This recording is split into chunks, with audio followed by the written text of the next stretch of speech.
গত ২০ বছরেরও বেশি সময় ধরে ভারতের দক্ষিণাঞ্চলীয় রাজ্য তামিলনাড়ুর প্রত্নতাত্ত্বিকরা অঞ্চলটির প্রাচীন অতীতের সন্ধানে খনন কাজ চালিয়ে যাচ্ছেন। তাদের এই খননে আবিষ্কৃত হয়েছে প্রাচীন লিপি, যা নতুনভাবে নির্ধারণ করেছে সাক্ষরতার সময়রেখা। এছাড়াও সমুদ্রপথে বাণিজ্যের পথনকশাও খুঁজে পাওয়া গেছে। আবিষ্কৃত হয়েছে উন্নত নগর সভ্যতার নিদর্শন। এসব আবিষ্কার তামিলনাড়ুকে প্রাচীন সভ্যতা ও বিশ্ব বাণিজ্যের কেন্দ্র হিসেবে প্রতিষ্ঠিত করেছে। প্রত্নতাত্ত্বিকরা এবার আরও প্রাচীন এক জনগুরুত্বপূর্ণ তথ্যের সন্ধান পেয়েছেন লোহার প্রাচীনতম উৎপাদন ও ব্যবহারের সম্ভাব্য প্রমাণ। বর্তমান তুরস্ককে লোহা আহরণ, নিষ্কাশন ও বৃহৎ পরিসরে ব্যবহার করার অন্যতম প্রাচীন কেন্দ্র হিসেবে ধরা হয়, যা খ্রিস্টপূর্ব ত্রয়োদশ শতকে শুরু হয়েছিল। কিন্তু তামিলনাড়ুর ৬টি স্থানে প্রত্নতাত্ত্বিকরা প্রায় ২৯৫৩ থেকে ৩৪৪৪ খ্রিস্টপূর্বাব্দের লোহার বস্তু খুঁজে পেয়েছেন, যা ৫ থেকে ৫৫০০ বছরের পুরনো। এই আবিষ্কার ইঙ্গিত দেয় যে ভারতীয় উপমহাদেশে স্বাধীনভাবে লোহার আহরণ, গলন, নির্মাণ ও ব্যবহার প্রক্রিয়া বিকশিত হয়ে থাকতে পারে। প্রখ্যাত প্রত্নতত্ত্ববিদ দিলীপ কুমার চক্রবর্তী বলেছেন, এই আবিষ্কার এতটাই গুরুত্বপূর্ণ যে এর প্রভাব বোঝার জন্য আরও গবেষণা প্রয়োজন। তামিলনাড়ুর লোহা বিশ্বের প্রাচীনতম কিনা এখন এটিই হয়ে দাঁড়িয়েছে বিতর্কের বিষয়। লোহার প্রাচীনতম ব্যবহারের নিদর্শন বর্তমান তুরস্কে পাওয়া যায়, যা খ্রিস্টপূর্ব ত্রয়োদশ শতকে শুরু হয়েছিল।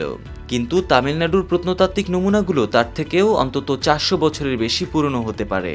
ভারতীয় প্রত্নতাত্ত্বিক পার্থ আর চৌহান বলেন, লোহা প্রযুক্তি বিশ্বের বিভিন্ন স্থানে স্বতন্ত্রভাবে বিকশিত হয়েছে। তামিলনাড়ুর নমুনাগুলো নিশ্চিত হলে এটি বিশ্বের অন্যতম প্রাচীন লোহা উৎপাদনের নিদর্শন হিসেবে গণ্য হবে।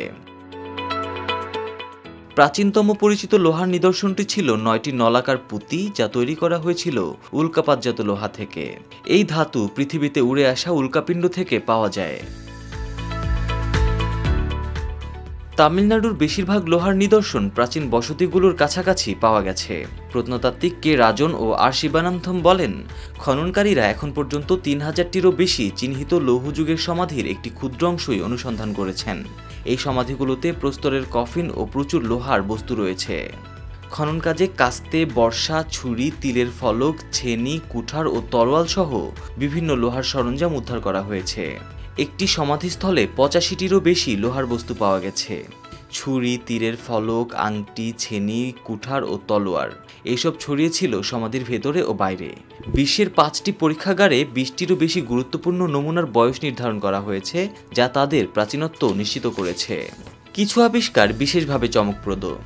প্যারিস ভিত্তিক ফরাসি জাতীয় বৈজ্ঞানিক গবেষণা কেন্দ্রের ইতিহাসবিদ ওসুমন বেপোয়ারোচ্চি একটি গুরুত্বপূর্ণ আবিষ্কারের কথা তুলে ধরেন। তিনি জানান, একটি সমাধিস্থলে পাওয়া গেছে অত্যন্ত উচ্চ কার্বনযুক্ত ইস্পাত দিয়ে তৈরি লোহার তলোয়ার, যা খ্রিস্টপূর্ব ত্রয়োদশ থেকে পঞ্চদশ শতাব্দীর মধ্যে তৈরি করা হয়েছে। এই উন্নতমানের ইস্পাত লোহা যুগের ধাতব প্রযুক্তির সরাসরি বিবর্তনের প্রমাণ। এটি তৈরি করতে জটিল জ্ঞান ও নিখুঁত উচ্চ তাপমাত্রার প্রক্রিয়া প্রয়োজন ছিল। তামিলনাড়ুর খনন কাজে কোডুনামাল অঞ্চলে পাওয়া গেছে একটি লোহার চুল্লিও, যা প্রমাণ করে স্থানীয়রা শুধু লোহা ব্যবহারই করত না, তারা লোহা তৈরি করত। তামিলনাড়ুর এই আবিষ্কার লৌহযুগের ধারণা বদলাবে বলে ধারণা বিশেষজ্ঞদের। প্রত্নতাত্ত্বিক রাজন ও শিবানন্দম জানান, এই অঞ্চলের আবিষ্কারগুলো ভারতের লোহা ব্যবহারের ইতিহাসকে আরও ৪০০ বছর পেছনে নিয়ে গেছে। বিশেষজ্ঞরা মনে করেন, তামিলনাড়ুর খনন শুধু ভারত নয়, পুরো বিশ্বের লৌহযুগের ইতিহাসকে নতুনভাবে লেখার সুযোগ তৈরি করেছে। তবে আরও গবেষণা প্রয়োজন বলেও মনে করছেন গবেষকরা।